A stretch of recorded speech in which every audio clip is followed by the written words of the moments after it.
বন্ধুসকল, আজি এটা হৃদয়স্পৰ্শী কাহিনী লৈ মই আকৌ আহিলোঁ আপোনালোকৰ মাজলৈ। আজিৰ কাহিনী অন্তিম ইচ্ছা।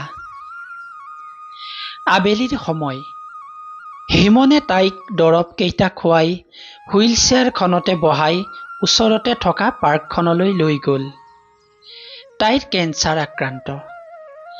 আবেলি পাৰ্কত গৈ তাই খুব ভাল পায়। সৰু সৰু ল'ৰা ছোৱালীৰ খেলা ধূলাবোৰ তাই চাই বহুত আনন্দ লাভ কৰে। তাইৰো এটা সপোন আছে।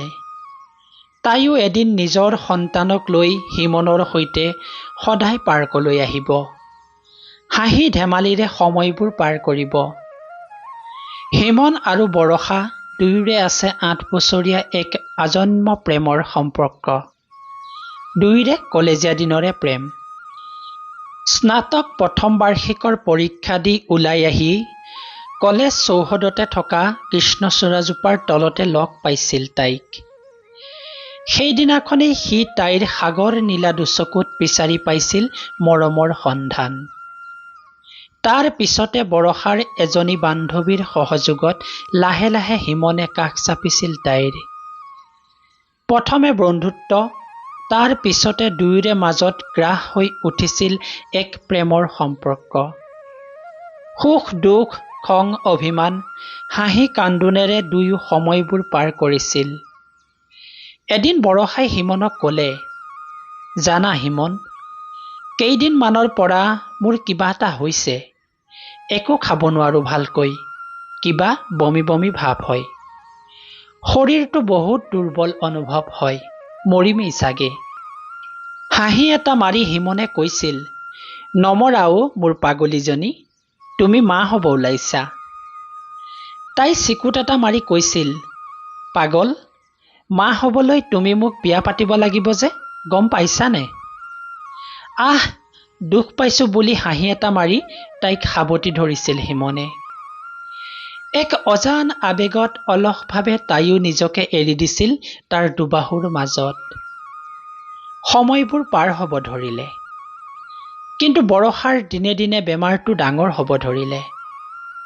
বহুত চিকিৎসা আৰু পৰীক্ষা কৰি গম পালে যে তাইৰ খাদ্যনলীত কেঞ্চাৰ হৈছে।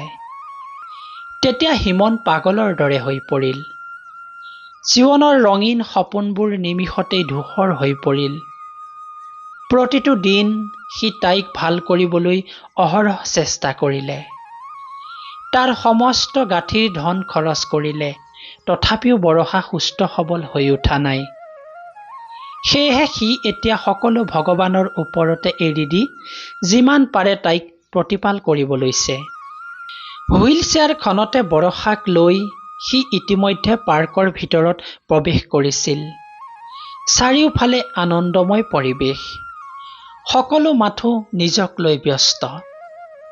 হিমনে বৰষাক নি বিভিন্ন কথাৰে তাইৰ মনটো ভাল লগাবলৈ চেষ্টা কৰিলে।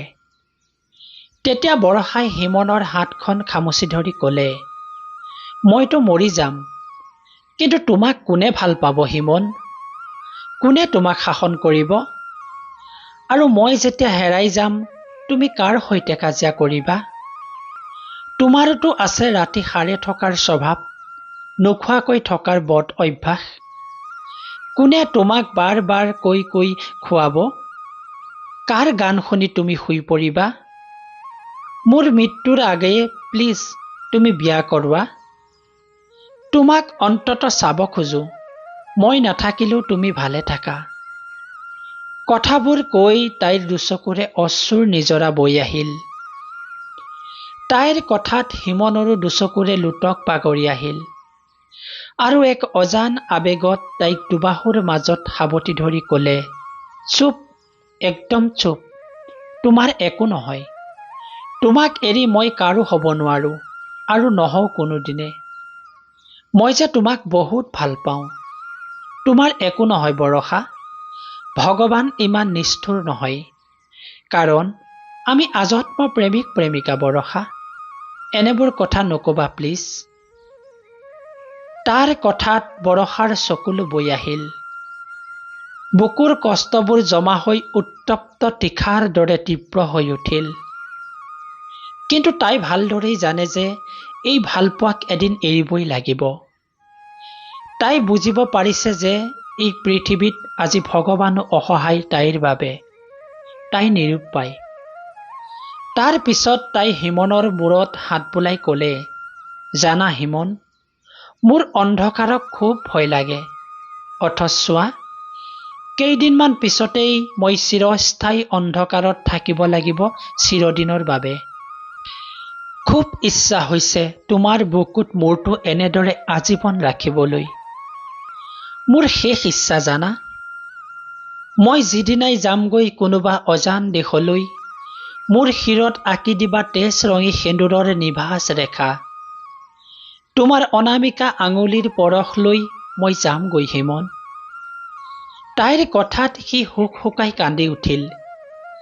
আজি আৰু সিহঁতৰ আবেলিটো মধুৰ হৈ নুঠিল। পিছদিনাখন সি পুৱাই বৰষাৰ ঘৰত উপস্থিত হ'ল।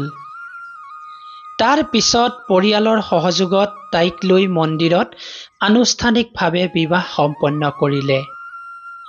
হিমনৰ অনামিকা আঙুলিৰ পৰশত তাইৰ হৃদয়খন আৱেগিক হৈ পৰিল।